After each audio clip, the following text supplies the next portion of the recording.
Samni ko gabrome bilisa barbada hanga yoom gabromse bineensi nu nyaata bilisummaa keenya qabsootu furmaata bilisummaa keenya barnoonni furmaata. Samni ko gabrome bilisa barbada hanga yoom gabromse bineensi nu nyaata bilisummaa keenya qabsootu furmaata bilisummaa keenya barnoonni furmaata.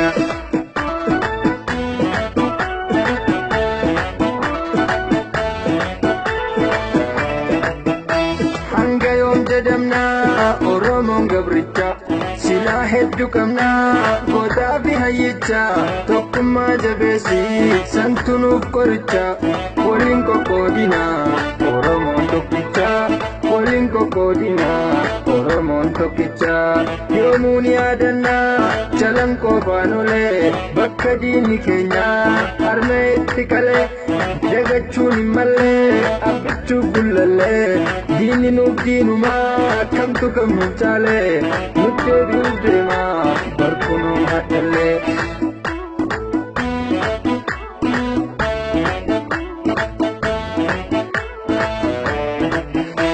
Dachiin Oromiyaa Oromoon qabeenya daangaan teenya jabuu nu hunduun dhageenya birmadhaa Oromoo kan dhiyoon fageenya nuttu qabachiisa daangaa biyya teenya.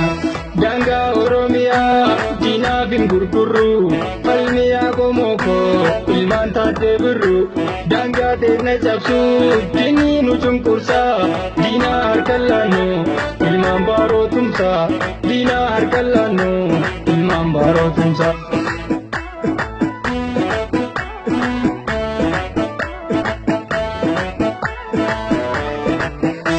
Samni ko gabrome bilisa barbada hanga yoom gabromse bineensi nu nyaata bilisummaa keenya qabsootu furmaata bilisummaa keenya barnoonni furmaata.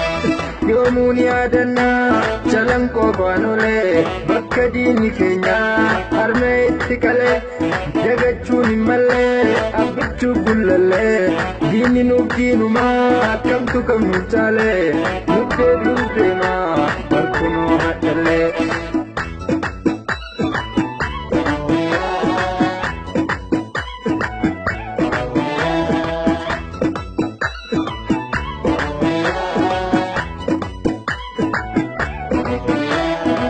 Daangaa Oromiyaa cabsuuf yaalanillee eessaanuu hin cabdu ni falmaanillee Booranaa fi Baalee Harargee fi Gujii hidhannee eeggannaa Kilaashii Shugguxii.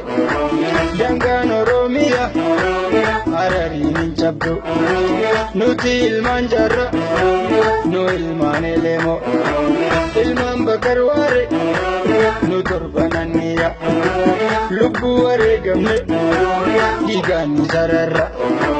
Daangaan Oromiyaa Baaleen illee hin cabdu horaanuuf dagaaga gootonni raayitu hundee teettu goota ilmaan Waaqoo guutu diinaa harkaan laati hanga lubbuun duutu. Daangaan Oromiyaa Booranaan hin cabdu ni taana waardiyya lubbuun feetes baddu. Daangaan Oromiyaa Gujiidhaan hin cabdu Kilaashtu qoricha alagaa fi galtu alagaa fi galtu alagaa fi galtu alagaa fi galtu.